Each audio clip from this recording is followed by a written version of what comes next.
هل اصلا انت محتاج تشتغل قبل ما تتخرج؟ يعني منطقيا في طريقين واضحين. الطريق الاول انك تهتم بكل حاجه في كليتك، تذاكر كويس جدا، تنزل الكليه وتشارك في كل حاجه بتتعمل. ممكن تعمل ابحاث، تاخد كورسات وتدور على كل حاجه ممكن تزود بيها معرفتك، ويبقى طريقك الاساسي هو الطريق الاكاديمي. اما الطريق الثاني وهو الاخطر طبعا، هو انك تشتغل في فتره الكليه، يكون عندك مسؤوليات اكبر وعندك تاسكات اكتر وحياتك تبقى مضغوطه، بس في نفس الوقت تبقى بتتعلم اكتر بكتير يعني. ولكن السؤال هنا بقى، هل ده اصلا صح؟ الفكره ان مفيش ابدا اجابه ثابته للموضوع ده اذا كان صح ولا لا، لان الكليه بتاعتي مش زي كليتك، مجالي غير مجالك، ووقتي غير وقتك تماما. ففي البدايه قبل اي حاجه اصلا انت محتاج تعرف اذا صح بالنسبه لك انك تشتغل قبل ما تتخرج ولا لا، لان الموضوع مش بيبقى لطيف ابدا زي ما انت ممكن تكون فاكر. بالعكس يعني، بدل ما تكون رايح الكليه وراجع وعندك شويه تاسكس واساينمنتس وحاجات محتاجه تتسلم، لا بيبقى عندك شغل كمان، وتطلع من هنا تروح هنا، ترجع البيت تنام، تصحى تكرر نفس الموضوع، ما بتبقاش حتى تلاقي وقت انك تروح تمرين مثلا. وقتك بيبقى اضيق بكتير، وممكن حتى ما تلاقيش وقت تقابل صحابك وفعلا الوضع بيبقى اصعب يعني. والفكره بقى ان ده امر يعني لو ما حصلش في الكليه بارادتك فهو هيحصل بعد الكليه غصب عنك، لان ما اظنش في مفر من انك تشتغل سواء في الكليه او بعد الكليه. فالسؤال هنا بقى، هل مجالك اصلا يسمح انك تشتغل وقت الكليه، ولا في اوبشنز تانية زي ان الكليه بتاعتك ضغط اصلا ومش محتاجه شغل جنبها، انت بس محتاج تركز في الكليه بتاعتك؟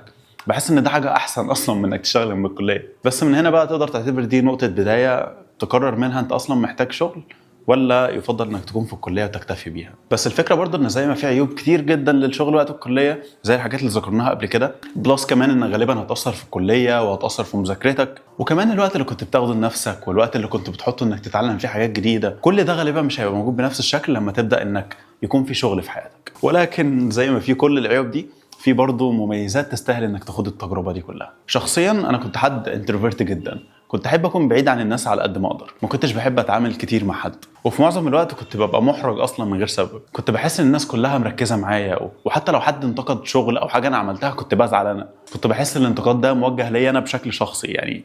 كنت ضعيف اجتماعيا بشكل عام، وكنت بفضل اكون منعزل عامه يعني.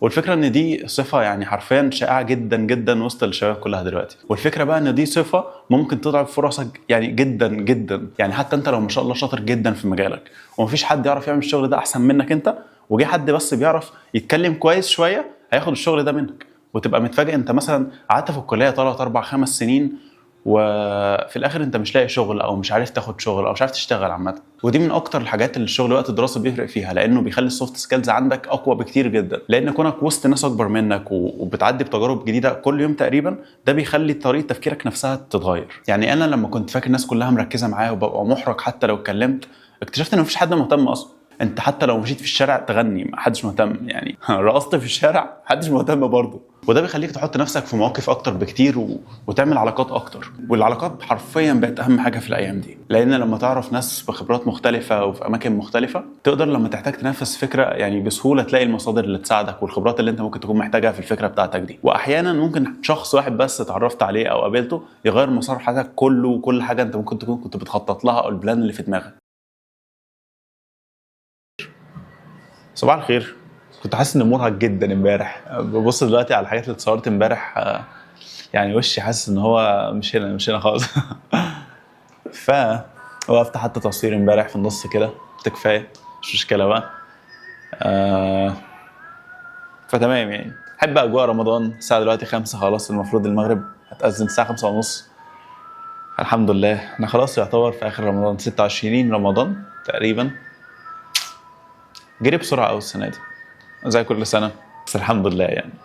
يا رب يكون رمضان كويس معاكم ومعانا، وكل واحد يعمل اللي هو نفسه فيه يعني يا رب. المهم نرجع لموضوعنا. اللي انا قلته ده دول بس مثالين من حاجات كتير جدا جدا انت ممكن تكتسبهم من الشغل وقت دراستك، والاستفاده بقى هتزيد اضعاف الاضعاف لو الشغل اللي انت هتشتغله ده مرتبط بشكل قريب او بعيد من مجالك او مجال الدراسه بتاعتك في الكليه. لان وقتها انت هتعمل علاقات تزودك في مجالك اصلا، وهتلاقي منتورز يوجهوك ازاي تمشي صح، تروح فين تيجي منين، تلاقي حد تساله لو في حاجه انت محتار فيها انت بتعمل ده صح ولا غلط. ودي في حد ذاتها نقطه قوه يعني. يا الله يا رب يكون عندي منتور.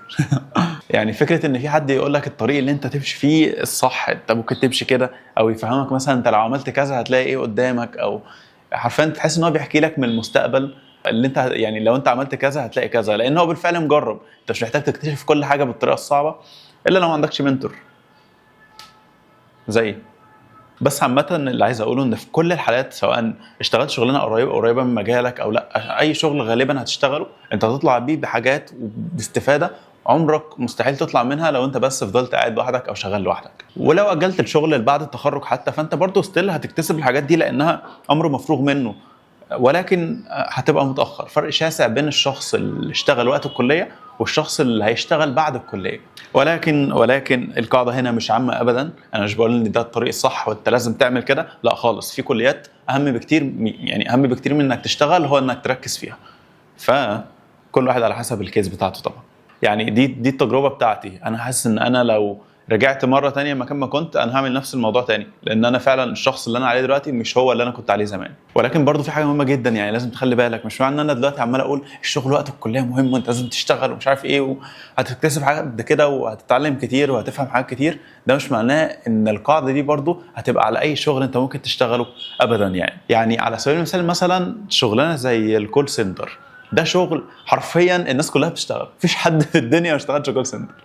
بس ستيل شغلانه كويسه جدا، يعني كويسه نسبيا، بقى فيها فلوس كتير وتعرف تعمل منها فلوس يعني. ولكن ده كله بيبقى على حساب حياتك. انت حرفيا بتقتل دماغك، بتقتل وقتك، ما بيبقاش في حاجه خالص انت بتعملها الا في فلوس في وقت معين. في الوقت ده انت ممكن تكون شايفه كتير، ولكن مستقبلا انت ولا هتبقى بتتطور ولا هتبقى بتتعلم اي حاجه في حياتك. فالفترة اللي انت هتبقى المفروض تستخدمها عشان تتعلم اكتر وتاخد خبرة وتعمل علاقات مع ناس اكتر، هتبقى انت بس بتضيع فيها وقت عشان تعمل شوية فلوس، وده مش الهدف ابدا في الفترة دي. فانت مهم قبل ما تخش اي شغل انت لازم تحسب حاجة واحدة بس. الاولوية بتاعتك دلوقتي هي انك تشوف الشغل ده انت هتتعلم منه وهتطلع منه بخبرة، ولا هيكون تضييع وقت او هيكون فيه فلوس كتير. ودي حاجه كويسه، ولكن ده مش وقتها. خلي بالك ده مش وقتها خالص. يعني دي حسبه او مقارنه هتحطها في الخانه بتاعتها او هتكون ميزه، لكن بعد التخرج مش دلوقتي خالص. ويا بقى لو لقيت شغلانه بتديك فلوس كتير وبتتعلم وبتعمل علاقات وتبع مجالك، ده انت يعني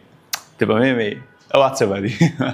وطبعا حاجه زي كده في شركات كتير بتبقى منزله انك تكون معاهم انترن وكده. في البدايه مش بيكون فيها فلوس، ولكن انت بتتعلم وتكون وسط ناس وبتكون دخلت المجال وكده، وفي نفس الوقت ممكن مستقبلا يعينوك في الشركه، في نفس الشركه اللي انت خدت فيها الانترنشيب دي. فبرضه دي فرص كويسه ممكن تدور فيها، بس برضه استلع على حسب مجالك. طيب جميل، خلاص انت دلوقتي بقيت عارف بقى الصوره بشكل اوضح، وعرفت انت عايز تشتغل ولا لا، وقررت انك عايز تشتغل صح.